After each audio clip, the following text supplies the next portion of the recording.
Hello students, Mr. Thompson again, and at last we've come to the end of Lesson 10, Session 4, page 199 through 202. It's only 4 pages, and it's more practice in adding and subtracting those positive and negative numbers. Let's start off with our brain teaser as usual. Today, not the usual 4 boxes, just one problem. There it is. As you can see, it's 4 terms. You have positive 12.1, plus a negative 6, plus a 5.36, plus a negative 11.1. So, as they say, simplify the expression and find the sum.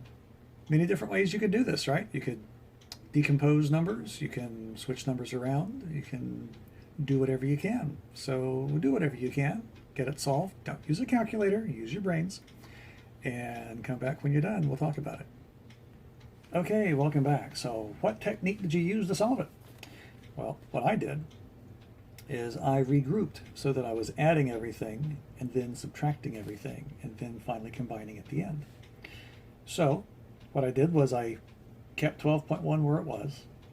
I took that 5.36 and moved it over next to it. So then I'm adding those two things together. And then I add the 2 negative numbers last. So I take that negative 6 and move it down there next to negative 11.1. So now I can do 2 positive numbers and add 2 negative numbers. So 12.1 plus 5.36 is 17.46. And negative 6 plus negative 11.1 is negative 17.1. Now I just have one more subtraction to do, right? 17.46 plus a negative 17.1. And you work that out and you get a positive 0.36. Now, you may not have done it that way. You may have just added it straight across. And that works perfectly well, too. Let's look at it that way. If you had 12.1 and you add a negative 6, that gets you 6.1. Then you add 5.36 to that. That gets you 11.46. And then you have negative 11.1 at the end, so we subtract those out. And 11.46 minus 11.1 gives you 0.36. So, which one works for you? Which is easier? It depends on you, right? Like I say, many different paths through the forest. The one that gets you there is the one you should use. So, good job for that. Now, let's continue on. Let's look at page 199. Now, this example problem is a little different than what we usually do. Take a look at this. What is 2.5 minus 4.3? Or, as we know, 2.5 plus a negative 4.3. Now, ordinarily, you just subtract it and take the largest absolute value and use that sign, and there you go. But what you're really doing is using the absolute value to find the distance. So look how this works.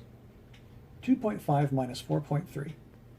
Well, if we take the absolute value of those numbers, you have 2.5 is here in the number line, and 4.3 is there, right? Positives both because we're dealing with absolute value. And so the absolute value of those two numbers, the difference between them is 1.8. That's what we have there. And so that's the distance between those two numbers. Whether or not it's positive 2.5 and positive 4.3 or negative 2.5 and positive 4.3, the distance between those two numbers are going to be the same, 1.8. In other words, the distance between the two numbers is the same as the absolute value of their difference, like it says here.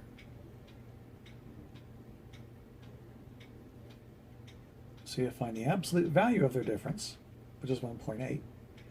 And we know that 2.5 minus 4.3 is going to be in the negative, right?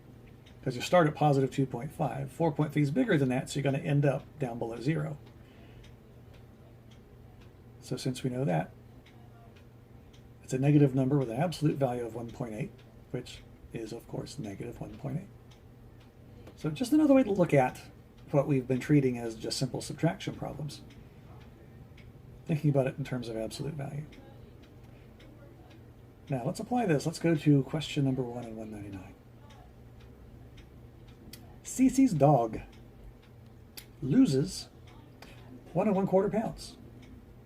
Then her dog loses another 1 1/8 pounds. Finally, it gains 3/8 of a pound.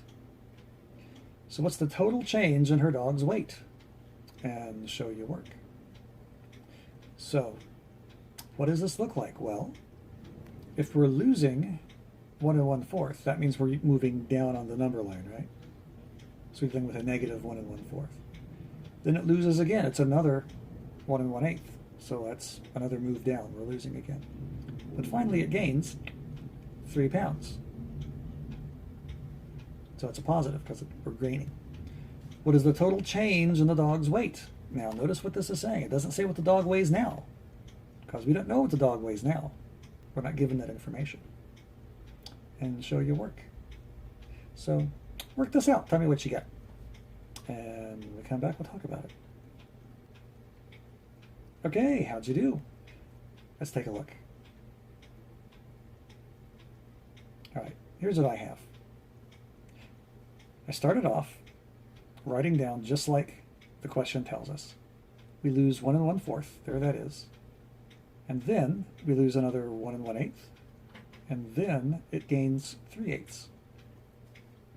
So we find the total change. What do we do? Well, I have a few eighths and a quarter to work with. So I'm going to work with our eighths first. I'm going to do those. So 1 1/8 is an improper fraction. 8 times 1 is 8, plus 1 is 9, so that's 9/8. So we have negative 9/8 plus 3/8. So combining these two terms gets us negative 6/8. So far, so good. Now we got to add negative 6/8 to negative 1 1/4. Now, because we're adding two negative numbers, this is an addition problem. So let's take 1 1/4 and make that into an improper fraction with a common denominator. So first of all, let's make it improper. So 4 times 1 is 4, plus 1 is 5/4. So if we have 5/4, we're turning it into eighths. 4 times 2 is 8, and 5 times 2 is 10, and it's a negative number, so that gives us negative 10/8, right? So we have negative 10/8 and negative 6/8. We can add those two together. 10 plus 6 is 16, so that's negative 16/8. And negative 16/8 reduces down to negative 2, because 8 goes into 16 twice. So the total change, 2 pounds. In which direction? The downward direction. He lost 2 pounds altogether. So there you go. There's question 1. Not too bad, right? Let's move on to page 200. All right, 200 is a pretty easy one. Look at this. What is negative 8.3 minus a negative 5.4?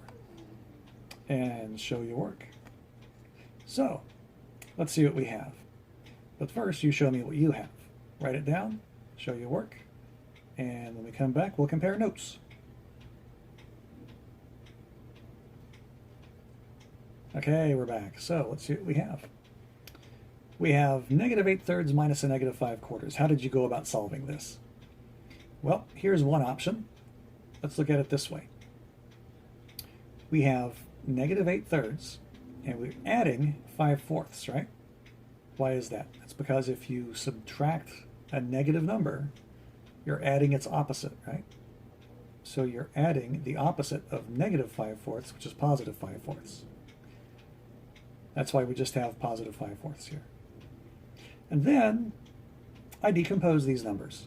I took those decimals and I ripped them away from the integers that they belong to.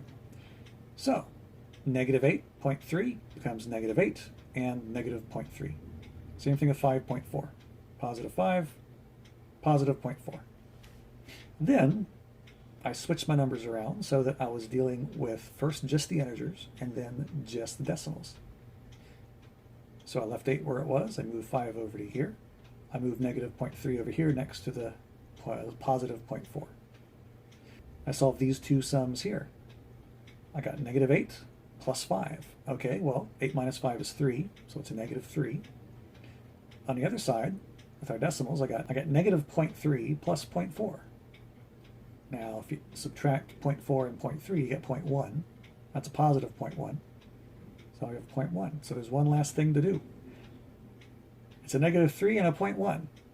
Don't make the mistake of calling that negative 3.1. Just because it looks like 3 plus 0.1, remember, this is a positive 0.1, that's a negative 3, so it's still a subtraction problem. So we have negative 3 plus positive 0.1. So what's 1/10 less than 3? Well, it's 2.9, of course. And 2.9 stays negative because negative 3 is the larger of the two numbers and its absolute value. So your answer is 2.9. So that's one way to do it. What if you didn't want to go through all that trouble of breaking things apart and decompositioning and putting things back together? We can do it the easy way too, right? Nothing wrong with that. We can just say you have negative 8.3 and we're adding 5.4. So we subtract 8.3 to 5.4. I'll work that over here. All right, 8 goes to 7, carry the 1. 13 minus 4 is 9, and 7 minus 5 is 2. 8.3 is a negative number, which is the larger, so we stay at negative 2.9. And your answer is negative 2.9. Same answer two different ways. So decomposing like this may seem a little silly if you're just dealing with decimals like this, but knowing how to do it can be extremely handy. So which value of x makes the following statement true? Negative 5 minus x equals a positive number. Okay. So if we substitute x in for all of these, if we take 1.5 and put that in for x, or 0.5, put that in for x, some of these are going to make a positive response and some a negative. So, what do you think? Well, let's go through them. If x equals 1.5, negative 0.5 minus 1.5, positive number?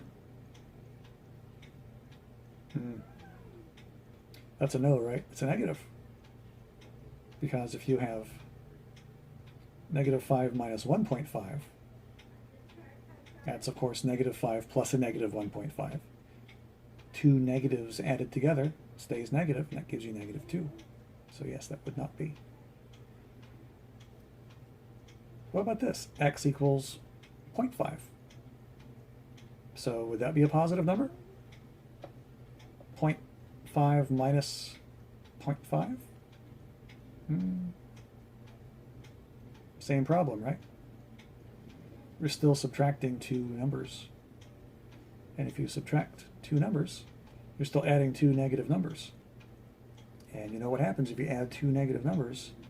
You just get more negative. So that wouldn't be a positive number either. Negative 5 minus 0.5, negative 0.5 plus a negative 0.5. You're adding these two negatives together, you get negative 1. So there's no way you can have two negatives added together and never get to a positive number, right? A negative plus a negative is always going to be negative. Well, what about this? Now we have negative 0.5. So we're subtracting negative 0.5 from itself. Now you might think, oh look, it's a negative number and another negative number. So that wouldn't work, right? Or would it? What would it be? Well, remember that if you're subtracting a negative number, that's the same as adding its opposite, right? So what you're really left with is negative 0.5 minus a negative 0.5. Now, minus a negative is the same thing as adding its opposite, so you're adding a positive. So you could rewrite that as negative 0.5 plus 0.5. And negative 5 plus 0.5 is 0. And 0 is not positive, nor is 0 negative. 0 is just what 0 is. It is neither positive nor negative. It is the absence of number. So we know about that. What about our last one up here?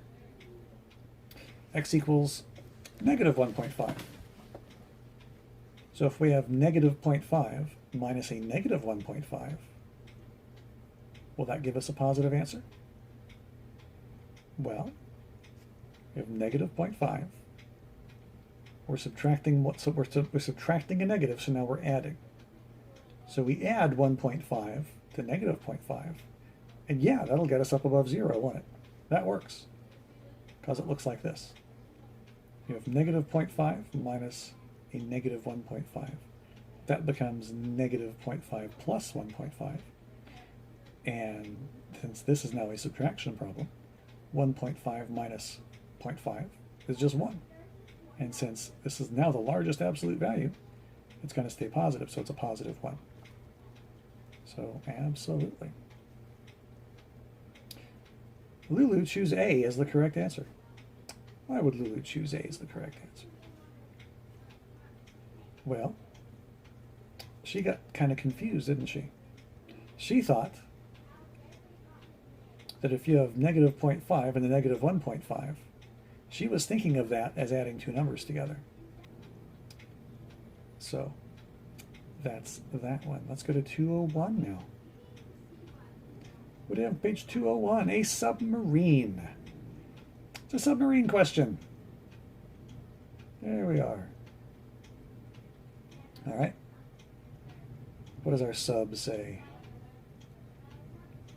A submarine 50.2 meters below the surface of the ocean goes up 15.6 meters.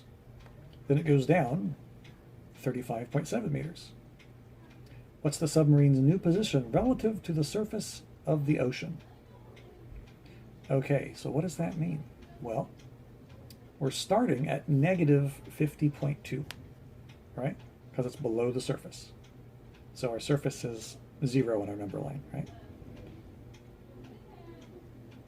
So we're down 50.2 meters. Run silent, run deep. Running at 50.2 meters. Then it goes up, right? It blows its ballast and it raises up 15.6. Then it dives again. Dive, dive, goes down 35.7 meters. So we're looking for the position relative to the surface of the ocean. So, how would that look? And show your work. So give this one a shot. Tell me what you think. We're starting at a certain place. We go up to a certain level. Then we go down further. So are we dealing with positive or negative numbers as an answer here? Well, we could do some estimations, right? We're starting way down at 50. We're only going up 15 and then down more. So it's going to be a negative number. And it's going to be down further than 50, isn't it? Because we're starting at 50, go up 15, but then down more than 15. That means we're going to be down further down the map. So that gives us kind of an idea as to where we're heading. So work it out, see what you have, and when we come back, we'll discuss. All right, welcome back. So, what did you do? How did you figure this out? Well, what I did is I did this. As you can see, this is what I started off with. I just wrote everything down exactly like the word problem says to do. You have 50.2 to start off with. Then you go up 15.6 and then down 35.7. Now I want to do my addition first, right? And then do my subtraction. I have these two negative numbers, which I know if I add together, it's an addition problem. So I'll take this negative 35, pull it over here next to negative 50, and I'll take the 15.6 and swap it over to the other side. Now I can do 50.2 plus a negative 35.7. Add those together, I get negative 85.9. And I'll just move my 15.6 down. Haven't done anything with that yet. But now I can subtract those. You have a negative 85.9 plus a 15.6. So I find the difference between those two numbers, and you get negative 70.3, right? Because you're subtracting 15.6 from 85.9. And since 85 is larger than 15, it's the absolute value, we use the negative that goes with the 85. Negative 70.3. Now what are we doing here? Let's say we were wanting to decompose a little bit further than that, right? Let's say we wanted to take that and not just rearrange positives and negatives, but actually decompose every number. what that would look like would be this. You have your negative 50.2, we have negative 35.7, and positive 15.6. And as you can see, I broke up the integers from the decimals in all of these. And then what I did was I brought all the integers together. I brought 50 and 35 and 15 next to each other. And then I brought negative 0.2, negative 0.7, and negative 0.6 together. So I'm dealing with the integers over here, and I'm dealing with the decimals over here. Now within that, I'm going to do the addition first and then do the subtraction. So I have negative 50 and negative 35. I can add those together to get negative 85, then bring down my 15. Now I can subtract 85 from 15, and I get negative 70. Meanwhile, on the other side, I can take my negative 0.2 and my negative 0.7, add those together and get negative 0.9. I can bring that 0.6 down. I can subtract negative 0.9 from positive 0.6. That gets me negative 0.3. And now all I got to do is add negative 70 and negative 0.3 together. And this is where you can just bring those numbers right together because they're both negatives. And you get negative 70.3. Same answer, same way. Now, granted, this looks a little more complicated than it probably needs to be, but the idea is a solid one. You can use this technique to break apart numbers into their constituent components to make them easier to deal with. Because if you're adding things, if you break numbers apart, you're just adding those things back together again. So you're just adding to the stack of terms that you're having to combine. So two options for that. Pick which one works for you. Let's look at number 5. Which situation could the expression negative 8 plus 10 represent? So negative 8 plus 10 represents one of these situations here. Let's find out which one. So let's talk about this, see what you think. An elevator stops at the 8th floor, then it stops at the 10th floor. Okay, what does that got to do with anything? Well, think of it in mathematical terms. If the elevator stops at the 8th floor, that means, assuming ground level is 0, I think we will. If ground level is 0, it goes up 8 floors and then stops. And then it goes further and stops at the 10th floor. So you can kind of say what that would look like would be, it goes to the 8th floor, so we're adding 8. And then it goes to the 10th floor and adds 2. And then that means it goes to the 10th. Nope, not even close. So we'll call that doesn't represent that at all. How about this? Gabe earned $8. Then he spent $10 on a new book. Okay, well think about this. If you're earning $8, then that $8 is coming to you. And if you're spending $10, that $10 is going away from you. So you can think of that in terms of a number line, right? If you're earning $8, then your bank account goes plus $8, right? Because you have $8 coming in. If you spend $10 on a book, that means $10 is going away. So it's 8 minus 10, or 8 plus a negative 10. What is 8 minus 10? It is negative 2. So that means you earned $8, you spent $10, now you're negative $2. You're $2 in the hole. Your bank account's overdrawn. Sorry. Most importantly, though, it doesn't represent negative 8 minus 10. Cross that out. At a bus stop, 8 people got off and 10 people got on. So if they're getting off the bus, that's like a negative 8. And then, if 10 people get on, you're adding 10 to the bus. So, if 8 people get off and 10 people get on, that means the number of people that are on are 2. But that doesn't match negative 8 minus 10. No, it does not. So, we'll have to get rid of that. So, D, by process of elimination, this must be it. But let's check just to make sure. The temperature dropped 8 degrees. Then it dropped another 10 degrees. So we have 2 drops in temperature. a drop of 8, and a drop of 10. So we have a drop of 8 degrees, followed by a drop of 10 degrees. And of course we know then that the total temperature drop would be 18 degrees altogether, so we're dropping 18 degrees. So it's like negative 18. And, well, that doesn't match either. Negative 8 plus negative 10 isn't anything close to negative 8 minus 10, is it? Yeah, it is. Of course it is. Because, as you know, negative 8 minus 10 is the exact same thing as negative 8 plus a negative 10. Good job. Let's keep going. Number 6. Without calculating, explain how you can tell if the value of the expression negative 9.45 minus a negative 1.72 minus 2.53 would be positive or negative. Okay, so we know we're not calculating this. We're just thinking about it. Well, we can say that if you estimate the result moves more than 10 in a negative direction and less than 2 in a positive direction, so the result's going to be negative. Moving on, number 7.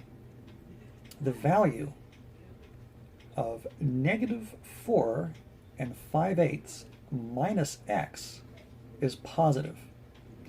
What are 2 possible values of x? And show your work. Okay, this is going to be a tricky one, so I'm going to let you do it. So, negative 4 and 5/8 minus x has to give you a positive answer. What does x have to be to give you a positive answer? And try it, do your best, and I'll be right back.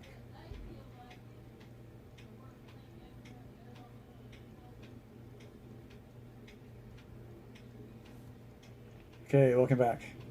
So, here's how you can work this out. Okay, this is what we're saying, right? Negative 4 and 5/8 minus an x is a positive number. So we have to substitute something in for x that'll make sure we're positive, but just enough to be positive.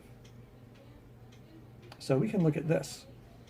We can say, all right, if we have negative 4 and 5/8 minus x is positive, what do we have to do to get us to 0?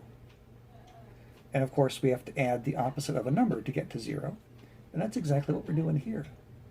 See, we have negative 4 and 5/8, and we're subtracting a number, but we want to add 4 and 5/8 to get to here, right? So x has to be negative 4 and 5/8. Because if x is negative 4 and 5/8, then when we work this out, this becomes positive 4 and 5/8, right? Because you're subtracting a negative, you're adding a positive. So even though we're using the same number here, it's negative 4 and 5/8 because we're dealing with a subtraction, then we come out with negative 4 and 5/8 plus 4 and 5/8, and that gets us 0. Now obviously 0 isn't positive. 0 is also not negative. 0 is right in the middle. So if we can find something on that side of 4 and 5/8, that will tell us what we can get to get a positive answer. So let's do some substitutions.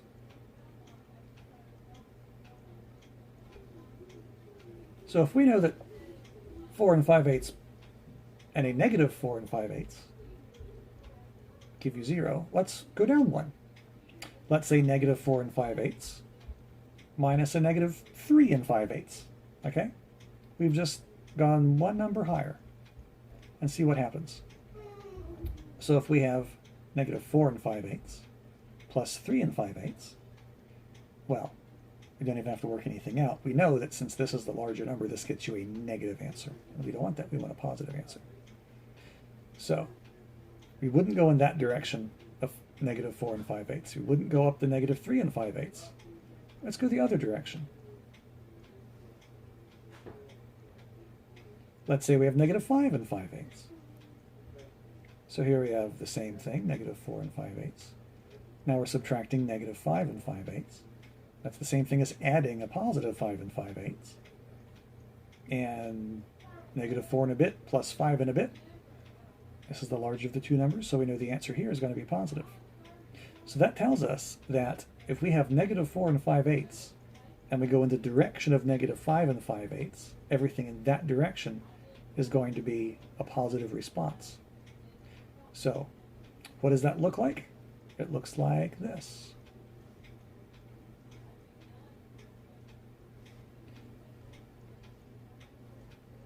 We can say that, see, negative 3 and 5/8 was greater than negative 4 and 5/8. And negative 4 and 5/8 is greater than negative 5 and 5/8. So what we want is a number down this way, right? We want something smaller than 4 and 5/8. So two possible values of x, well, any value of x that's less than 4 and 5/8, right? So we could go negative 10, and what's the negative value? Negative 12.3. Why? I don't know, why not? But these are two values that when you put in to the equation here, that there will give you a positive response. And that's how you find out. Because it can be a number infinitely close to negative 4 and 5/8, but it can't be exactly 4 and 5/8, right? But anything smaller than that will fit. All right, let's look at page 202. So, 202, number 8. Is a minus b a positive number or a negative number? And how do you know? Well, let's see what we're looking at here. It's a number line. And this number line has a point A between 0 and 1, somewhere. We don't know exactly where it is. We know that it's between 0 and 1, but this isn't the scale, and there's nothing to tell us exactly where this is. So A could be anything between 0 and 1. And negative number is B here, and it's something less than negative 1. But we don't know how much less it is or anything about it. So, but we need to find out if we take this number and subtract that number, is that going to be positive or negative? And how would you know? Well, let's think about this. This is what we're looking at, A minus B, right? So let's pick some numbers and plug them in and see what happens. A number between 0 and 1 doesn't have to be approximately what this looks like. We can pick anything between 0 and 1, so let's pick an easy one. Let's pick 0.5. So A is 0.5, done. Point B, we're sticking with 0.5, let us be less than 0.1, let's go negative 1.5. Now I got 2 points, negative 1.5 and 0.5. So let's see if it works. A minus a negative 1.5, does that give you a positive or a negative? Well, if you plug this in, you got positive 0.5 minus a negative 1.5. You're subtracting two negatives, that's a positive. So negative 0.5 plus a 1.5 gives you 2, and that's a positive number. So there you go. All right, let's look at number 9. Esteban stands on a dock 1.25 yards above the water. A fish swims below Esteban at negative 4.61 yards from the surface of the water. How many yards apart are Esteban and the fish? So let's look at our data. We have a dock that is 1.25 yards above the water. The fish is below the water. And you're looking for how many yards apart. So how would you do that? Figure it out. Come back in a second and we'll talk about it. Okay, welcome back. So, did you figure it out? Well, we can think about it this way. Here's a number line, which looks very much like a little doodle of what the problem's talking about. Now we have, the water line is 0, right? The water line is the 0 point. That's sea level, basically. He is 1.25 yards above the surface of the water. There's an Esteban right there. He's 1.25 above. Now the fish is 4.61 below the water, right? Now we can't subtract, right? We can't say it's positive 125 plus a negative 4.61 because that won't find the distance between the two, right? That'll subtract the two, which would get you something, something else entirely. So what we need to do is we need to find out the distance of both of them from 0. And you remember how you do that, right? You find the absolute value. You find the absolute value of the fish from 0, the absolute value of Esteban from 0, and you combine them, and that is the total distance apart they are. So, how would we do that? Let's take a look. How many yards apart? It looks just like this. You have the absolute value of 1.25 plus the absolute value of negative 4.61. That's just adding 1.25 and 4.61. Add those two things together and you get 5.86. And 5.86 yards is how far Esteban is above the fish. And that's how that works. Pretty cool, huh?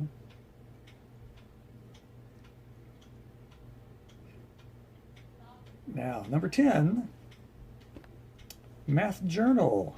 This is up to you. Write a subtraction problem involving two negative decimal numbers. At least one decimal must include hundredths. So explain how to solve your problem. Write the problem, solve the problem, and explain how you solve that problem. And I will leave that for you. But that takes us to the end of Lesson 10, Unit 4. So I've enjoyed having you here. I hope you've enjoyed seeing how these numbers work, so maybe from a different perspective from your usual teacher. And I will see you next time I see you. So have a great day, guys.